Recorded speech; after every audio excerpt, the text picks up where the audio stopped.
नमस्कार दर्शक बंधु आमर पुरातन पीढ़ीर लोक मैंने पाखापाखि 90 रु 100 दीपावली देखि पारुथिले अर्थात 90 रु 100 वर्ष बंचुथिले किंतु आजिर दुनिया रे 60 बा 70 वर्ष को अधिक बोली मना जाए।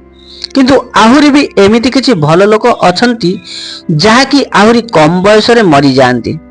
आपण माने केबे सुनिथिबे लोक माने कहिबार कि भल लोक को ही भगवान शीघ्र नहीं जाती। किंतु कौन आपण माने जानती कि एमिति काहींकी हुए? काहींकी अन्य मानकु साहाय्य करथिबा लोक शीघ्र मरी जाती एवं अन्य को जे कष्ट दे बंची थांती से काहींकी मरी न थाए? कौन सतरे एमिति होई थाए? एहा पछरे कौन रहस्य रहिछि? हिंदू शास्त्र रे एहाकु अनेक ग्रंथ रे वा एहा विषय रे अनेक किछि कुहा जाइछि। तो आजिर एही भिडियो रे आमे एही प्रश्नर उत्तर खोजिबा पई प्रयास करिबा।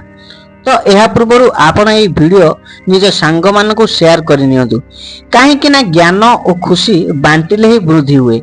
तो चलंतु दर्शक बंधु आउ डेरी न करी ए वीडियोटी को आरंभ करिबा।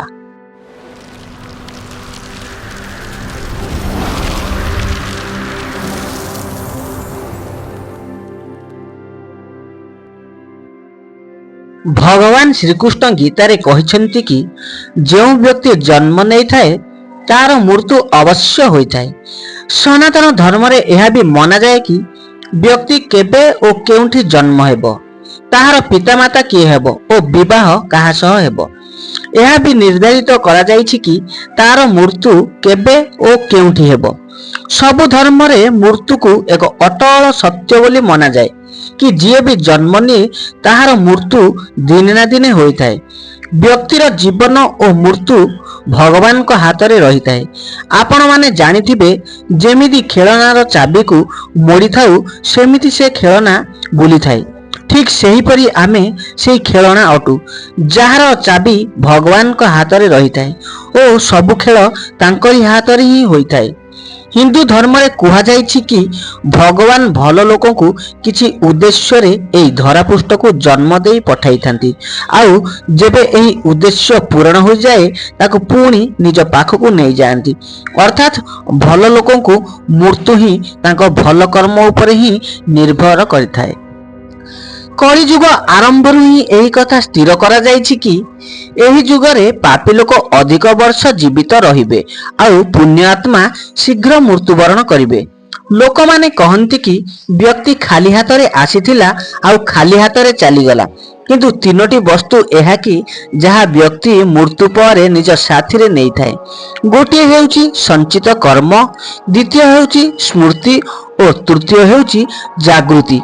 आमको अनेक थर एमिति लगी थाए कि किछि भल लोक थिले जे कि कहार किछि क्षति करी नाही, सदाबेले अन्यर मंगल करुथिला और अन्य को साहाय्य करुथिला। तथापि भगवान तांको एते शीघ्र निज पाख को नहीं गले। तांको तो भल कर्म पई आहुरी अधिक समय बंचिबा कथा, किंतु एमिति काहींकी हेला? तो चलंतु दर्शक बंधु एई कथा को भल भाबरे बुझी नबा। आपण माने अनेक प्राचीन पुराण शास्त्र रे सुनिथिबे कि जेबे कोनोसी मुनि ऋषि माने कोनोसी अप्सरा बा देवता मानक ऊपर क्रोधित हेउथिले तांकु सजा हिसाब रे मृत्यु लोक रे जन्म नवा पई अभिशाप देउथिले। एही मृत्यु लोक अन्य लोक तुलना रे एते भयानक जगह जहा सजा हिसाब रे देवता और अप्सरा मानक पठा जाउतिला। यह शुणी से माने भयभीत हेउथिले ओ क्षमा प्रार्थना मागुथिले कि आमर भूल होई गला, आमको क्षमा कर ओ आमर सजा कम कर। एही मृत्यु लोक समस्त ब्रह्मांड रे ना एक भल जगह ना ही खराब। आपण एहाको कर्मभूमि मध्य कहि परिबे आउ कर्म हिसाब रे ही आपणकर आगर यात्रा निर्भर करिथाए। जेबे आमे जन्म नहीं एठाऊ आसी थाऊ मृत्यु लोकर माया जाल और मोह माया घेरी नहीं थाए आउ आमको एही मृत्यु लोक भल लगी थाए। आमको एही मृत्यु लोक और एठारे रहुथिबा लोक माने बहुत भल लागंती आउ पर एही मृत्यु लोक को छाड़ी जिबाकू मन होई न थाए। आउ जदि आमर कोनोसी साथी छाड़ी की चली जांती तो आमको अनेक कष्ट होई थाए। ଯଦି କୌଣସି ବ୍ୟକ୍ତିର ମୃତ୍ୟୁ ହୋଇଥାଏ, ପ୍ରଥମେ ଯମରାଜ ତାହାର କର୍ମର ଲେଖାଜୋଖା ପାଇଁ ତାଙ୍କୁ ନେଇଥାନ୍ତି। ଯଦି କୌଣସି ବ୍ୟକ୍ତି ମୃତ୍ୟୁ ଲୋକରେ ଖରାପ କର୍ମ କରିଥାଏ କି କାହାକୁ କଷ୍ଟ ଦେଇଥାଏ କି ତାକୁ ଅନ୍ୟ ଜନ୍ମରେ ସେହି ଲୋକ ସହ ହିସାବ ବରାବର କରିବାକୁ ପଡ଼ିଥାଏ ଓ ଏହି କାରଣରୁ ତାକୁ ଅନେକ ସମୟ ସେଠାରେ ବିତାଇବାକୁ ପଡ଼ିଥାଏ। ଯଦି କୌଣସି ଜୀବାତ୍ମା ଭଲ କର୍ମ କରିଥାଏ ତ ତାକୁ ଆଗାମୀ ଜନ୍ମରେ କମ ସମୟ ଦେଇଥାନ୍ତି। କିଛି ଲୋକ କହନ୍ତି କି ଭଲ କର୍ମ କରିଥିବା ଲୋକଙ୍କୁ ଅଧିକ ସମୟ ଓ ଖରାପ କର୍ମ କରିଥିବା ଲୋକଙ୍କୁ କମ ସମୟ ଦେବା ଦରକାର। କିନ୍ତୁ ଭଗବାନ ଯେଉଁ ବ୍ୟବସ୍ଥା ବନାଇଛନ୍ତି ତାହା ଠିକ୍ ଓ ଉତ୍ତମ ଅଟେ, କାରଣ ଏହି ମୃତ୍ୟୁ ଲୋକରେ ରହିବା ଓ ଜୀବନ ବ୍ୟତୀତ କରିବା ଆମର ଲକ୍ଷ୍ୟ ନୁହେଁ। ଆମର ଏହି ଜୀବାତ୍ମାର ପରମ ଲକ୍ଷ୍ୟ ହେଉଛି ପରମ ପବିତ୍ର ହୋଇ ମୋକ୍ଷ ପ୍ରାପ୍ତି କରିବା ଓ ପରମେଶ୍ୱରଙ୍କ ସାନ୍ନିଧ୍ୟ ପ୍ରାପ୍ତ କରିବା। ଆହୁରି ଏହି ଜନ୍ମ ପରେ ଆମକୁ ଏହି ଶିକ୍ଷା ମିଳିଥାଏ କି ଆମେ ଆମର ଚେତନା ସ୍ତରକୁ ଭଲ କର୍ମ କରି ଉପରକୁ ଉଠାଇ ପାରିବା, କାହିଁକି ନା ଆମେ ଖରାପ କର୍ମ କରିଥିବା ହେତୁ ଆମର ଚେତନା ସ୍ତର ତଳକୁ ଖସି ଯାଇଥାଏ। ତା ସହ ଆମକୁ ଆହୁରି ହଜାର ହଜାର ବର୍ଷ ଏହି ମୃତ୍ୟୁ ଲୋକରେ ଜନ୍ମ ନେଇ ଦୁଃଖ କଷ୍ଟ ଭୋଗିବାକୁ ପଡ଼ିଥାଏ। କୁହାଯାଏ କି ଏକ ଜୀବାତ୍ମାକୁ ଏହି ସଂସାରରେ 84 ଲକ୍ଷ ଥର ଜନ୍ମ ନେବାକୁ ପଡ଼ିଥାଏ, ତାପରେ ତାକୁ ଯାଇ ମୋକ୍ଷ ପ୍ରାପ୍ତି ମିଳିଥାଏ। କିନ୍ତୁ ଯେଉଁ ଜୀବାତ୍ମା ଭଲ କର୍ମ କରିଥାଏ ସେହି ଜୀବାତ୍ମା ଅତି ଶୀଘ୍ର ଶୁଦ୍ଧତା ପ୍ରାପ୍ତ କରିଥାଏ ଆଉ କିଛି ଜନ୍ମ ପରେ ସେ ମୋକ୍ଷ ପ୍ରାପ୍ତି ମିଳିଥାଏ। ସେଥିଲାଗି ଭଗବାନ ସେହି ଜୀବାତ୍ମାଙ୍କୁ କମ ସମୟ ସୀମା ରଖିଥାନ୍ତି, ଯାହାକି ସେ ଏହି ମୃତ୍ୟୁ ଲୋକରେ କମ କଷ୍ଟ ପାଇ ପରମ ଧାମକୁ ଯାଇ ପରମ ଆନନ୍ଦ ପ୍ରାପ୍ତି କରିପାରିବ।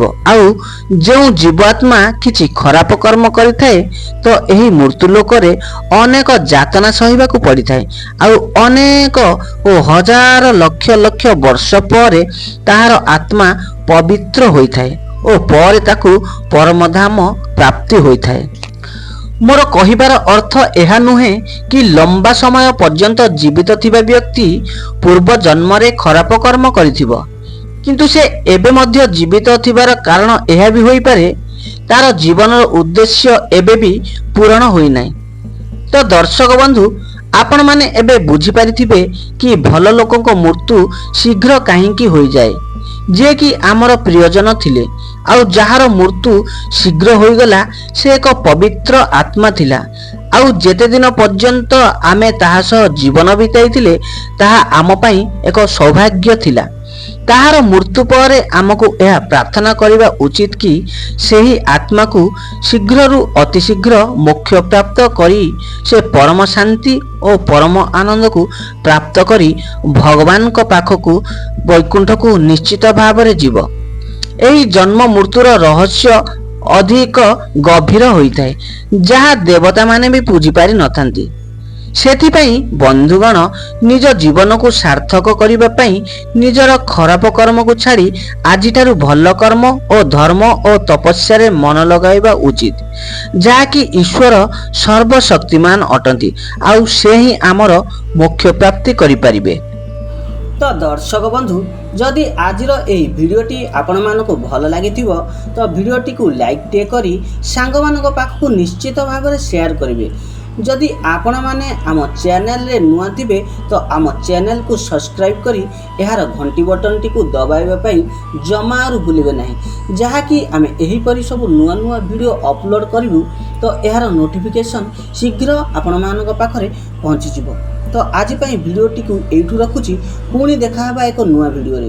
ତ ରହିଲେ ସାଙ୍ଗମାନେ, ଜୟ ହିନ୍ଦ, ଜୟ ଜଗନ୍ନାଥ, ଜୟ ଭାରତ।